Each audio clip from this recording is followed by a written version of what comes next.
Monumen Kapal Selam sungguh memberikan fasilitas belajar alam dan teknologi yang sangat luar biasa. Nah, itu dia. Jadi Monumen Kapal Selam di sini menyuguhkan satu.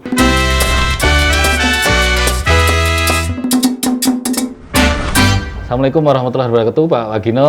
Waalaikumsalam warahmatullahi wabarakatuh, Nggih. Bapak Kompol Hendro. Nggih. Nanti saya panggil Cak Wagino, mboten napa-napa nggih. Mboten napa-napa. Kan Jawa Timur nih. Jawa Ini Timur, kita ya. dari Cak Bimo. Oh, siap. Cak Bimo siap, itu siap, cangkruan Bimas modern. siap. Emang ada sedikit mungkin Pak Wagino kaget nih. Lihat ini kok ada polisi kerjaannya kayak gini kan itu. Nggak kaget. Karena ini kan termasuk orang-orang cari muka. Orang-orang cari muka. Orang-orang cari muka. Iya, sama di tempat saya ada. Oh gitu ya, Pak, Iya, ya? sama. Nggih, jadi gini Pak Wagino, yang pertama-tama terima kasih saya waktunya dikasih kesempatan bisa ngobrol-ngobrol di Mount Castle ini. Kebetulan ini kapal selam ya Pak. Sebelumnya inisiatif sejarahnya Mount Castle ini berdiri bagaimana sih Pak? Kalau boleh tahu. Terima kasih pada Bapak Kompol Hendro atau Cak Hendro ya. Ya, Mungkin Cak Bimo aja. Oh, Cak Bimo, Ya. Cak Bimo. Kenapa sih ini bisa dijadikan monumen kapal selam? Sejarahnya panjang sekali dan luas. Iya. Karena kapal selam ini kapal selam yang mempunyai nilai sejarah sangat luar biasa, Pak. Di antaranya pada saat operasi Trikora, kapal selam ini ikut mendukung aktif, berperan aktif dalam rangka mempertahankan Irian Barat agar tetap berada di pangkuan Ibu Pertiwi. Sehingga dengan adanya itu, para sesepuh kapal selam yang ruhnya sudah terpatri dengan semboyan Wira Ananta Rudiria mengusulkan agar kiranya KRI Pasopati ini sebisa mungkin dijadikan monumen. Oh, jadikan museum. Dulu ada kapal selam ada berapa banyak sih Pak? Indonesia punya ini. Dulu WSK Class yang pertama itu ada 12 kapal, Pak. 12 kapal. 12 kapal selam jenis WSK Class, termasuk di dalamnya KRI Pasopati, Pak. Oh gitu. Bimo. Jadi ini sisa satu ini yang mungkin bisa dijadikan monumen ya. Pak, ya? Ini sisa satu yang diuri-uri oleh para pecinta sejarah, khususnya para sesepuh kapal selam agar kiranya tetap terawat dan terjaga dengan baik yang berada di tengah kota pahlawan Surabaya. Iya. Ini kan kapal selam sebesar ini ya Cak ya. Iya. Bawanya gimana nih Cak? Ya, ini pertanyaan yang sangat luar biasa, Iya. yang hampir 90% Cak Bimo ditanyakan oleh para wisatawan. Wah, gitu ya. Baik wisatawan dalam, luar kota, ataupun bahkan luar negeri. Bagaimana caranya bawa? Karena di dunia ini baru ada 3 monumen kapal selam. Oh gitu ya. 1 di Indonesia, 2 di Jepang, 3 di Jerman. Oke. Di Jepang terinspirasi membuat monumen kapal selam karena ngelihat di Indonesia. Oh gitu. Di Jerman ada tetapi kecil di tepi pantai. Sedangkan di Indonesia ini hebatnya adalah kapalnya udah jenisnya besar tapi berada di tengah kota pahlawan Surabaya dekat dengan sungai. Nah itu. Saya jadi pemikiran tadi lihat ini apa dibawa lewat sungai kan nggak mungkin juga. Sungainya juga nggak dalam kan gitu ya. Caranya gimana nih Cak kemarin itu Cak? Jadi atas prakasa usulan sesepuh monumen kapal selam itu dibawa ke sini dipotong-potong menjadi 16 bagian. 16 Cak bagian. Bimo, nggih. 16 bagian itu yang dipotong hanya badan tekannya saja. Badan tekannya Badan saja.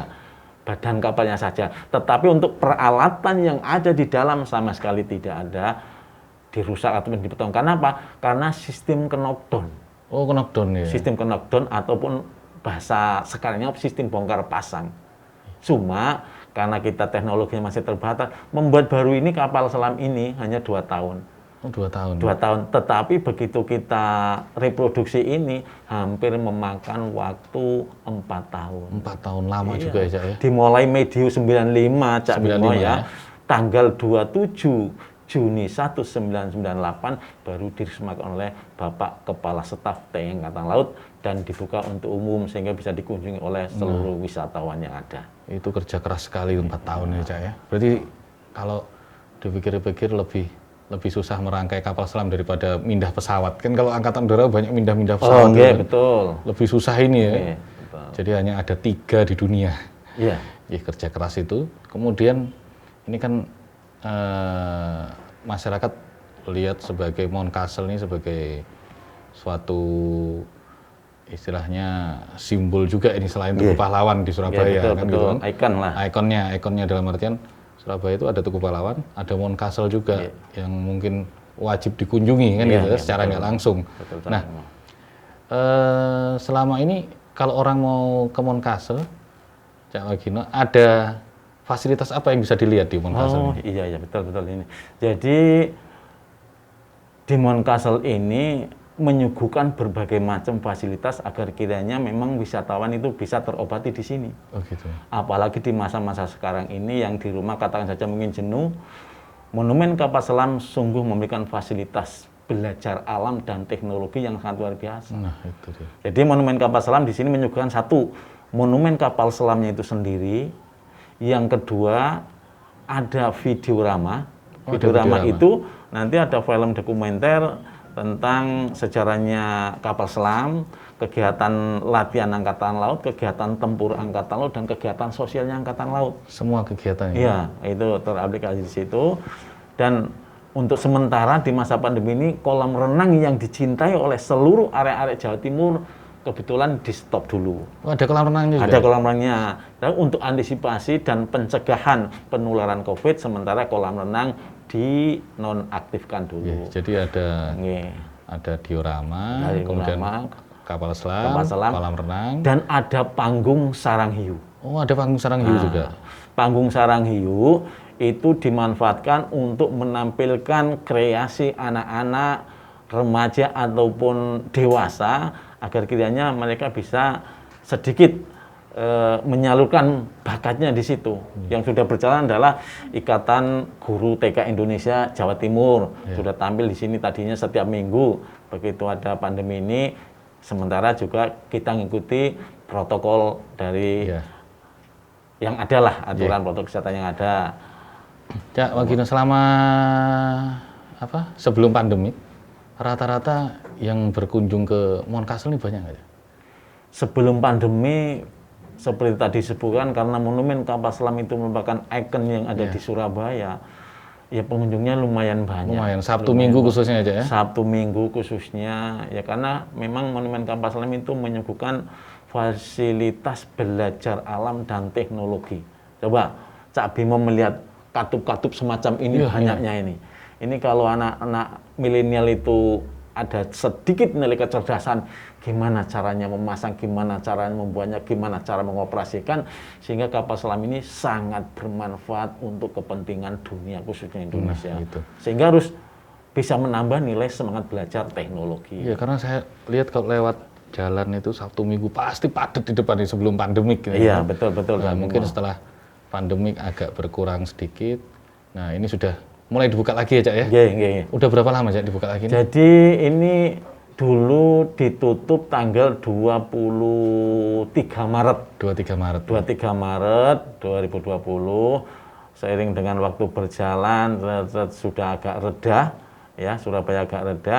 Ternyata atas rekomendasi dari Dinas Pariwisata untuk monumen kapal selam bisa dibuka lagi. Tetapi tetap harus mengikuti protokoler kesehatan yang ada saat protokol ini. Kesehatan yang 3 itu ya, Cak ya? Iya, betul. 3M ya, pakai masker, menjaga jarak, dan mencuci tangan. Kan Iya, 3M itu di luar. Kalau dimasuk monumen kapal selam saya ganti 3S. Oh, 3S? Iya, apa itu, Cak? 3S itu selalu bercuci tangan, selalu pakai masker, tidak selalu membawa masker, tapi selalu pakai masker dan selalu berjaga jarak. Nah, ya, Cak Bimo dengan saya kan sudah jaga jarak ini. Sudah jaga jarak, sudah 1 meter ini. Tapi lumayan juga nih, Cak, panas nih, Cak, di sini. Ya. Makanya saya mikir ini di darat aja panas, apalagi masuk ke laut ini. Apa gak keringetan, Cak, ning jero itu, Cak. Jadi panas yang semacam ini menurut saya masih sejuk sekali. Oh, sejuk ya? Iya, Cak Bimo masih sekali. Belum lagi merasakan kalau panasnya berada di bawah air. Karena kapal selam ini adalah kapal selam yang tidak manusiawi. Oh, tidak manusiawi. Kenapa tidak manusiawi? Karena kapal selam ini dibuat di negara kutub. Di Rusia sana. negara yang sudah sangat dingin sekali. Bahkan suatu saat permukaan air laut bisa berubah menjadi es, membeku. Iya. Itu membeku. Sehingga pada saat pembuatan ini, kapal selam ini tidak diberi spektek pendingin. Oh, gitu. Itu yang menjadikan. Iya. Oleh karena itu begitu pindah di Indonesia, karena Indonesia adalah negara tropis, panasnya luar biasa. Ini yang menjadikan cikal bakalnya personil kapal selam atau prajurit kapal selam mendapatkan seragam pertama itu hanya jin pendek dan kaos. Oh, jin pendek dan kaos. Kenapa? Karena sudah panas sekali. Iya. Gitu. Nah, ini kan kapal tadi Cak Wagino ngomong bahwa ini kapal buatan Rusia. Ini kapal sejarahnya tahun berapa, Cak? Oh iya.